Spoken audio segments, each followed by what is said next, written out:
Good afternoon. My name is Josie Evans, and I am one of the 4-H educators for the Scioto County 4-H program through Ohio State University Extension. So today, by popular demand, we are going to be setting our eggs and work through the ChickQUEST program. A great piece this time around. We have been given permission, and the state has provided us with downloadable PDFs to the ChickQUEST book.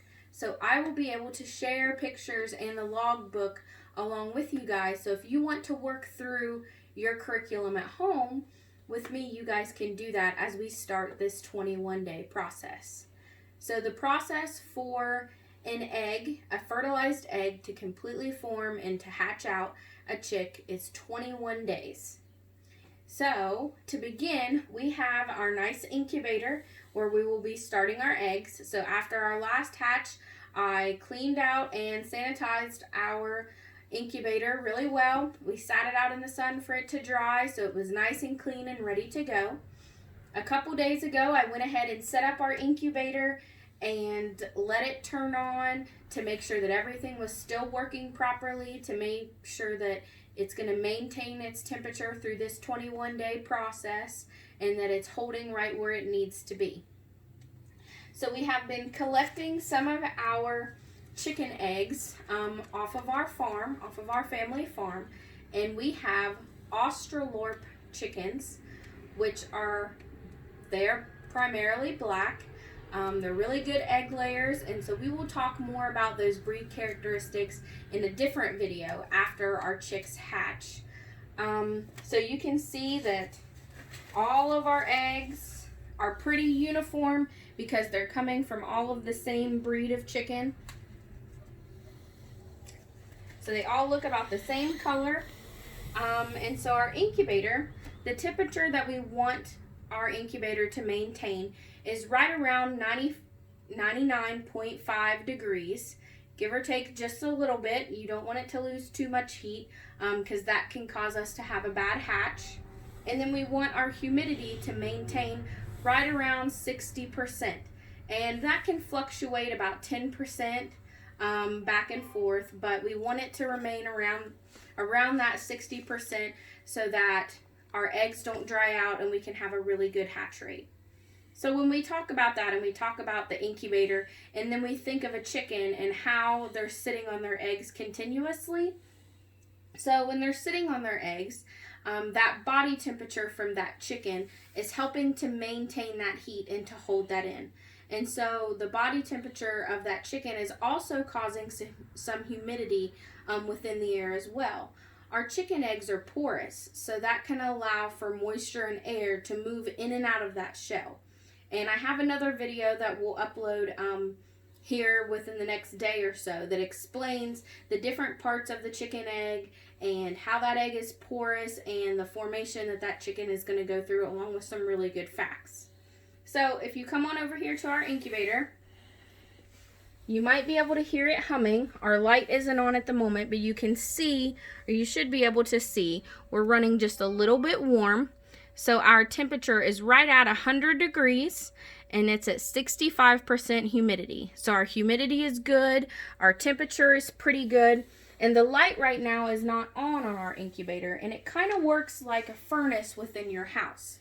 So you want your house to maintain at a certain temperature. We want our incubator to maintain at a certain temperature. If you can see, the light just kicked on.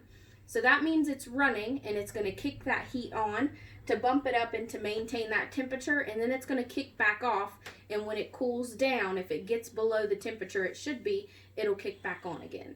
So there's also a fan in here that helps to circulate the air as well. So when a mama chicken is sitting, a hen is sitting on top of her eggs, something that she's also going to do so that the heat and their weight is distributed evenly is she's going to rotate those eggs, and she's going to move them around in the nest, and she's going to move them around underneath of her. But she's not going to sit there the whole time. Do you think the chicken's going to sit there for 21 days without getting up?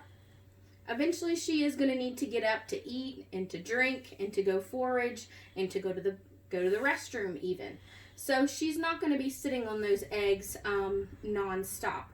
And with her temperature, it's kind of just like the incubator where our heat's going to kick on and then kick off, so it'll kind of fluctuate just a little bit but still maintain around the temperature we want it at. She's going to do the same thing. So she's eventually going to get off those eggs, and they might cool down some, but she'll come back as soon as she needs to keep them maintained around that same temperature. So what we're going to do today is I'm going to go ahead and take this lid off, because that's okay if it lets some heat out. For right now, it'll kick back on and move back up. And we're going to set our eggs down within our incubator. And there's some wells that are underneath here that hold water to help maintain that humidity. So every day we're going to go over and we're going to check to make sure where our humidity's at to see if we need to add more water or not. This that you can see, it's going to hold the eggs. This is called a turner. So this is the little motor for our turner, and what this is going to do is very slowly it's going to rotate back and it's going to rotate forth. So the eggs are never going to turn completely over, but within their holder they're going to rotate. They'll rotate this way and then they'll rotate back slowly throughout the day.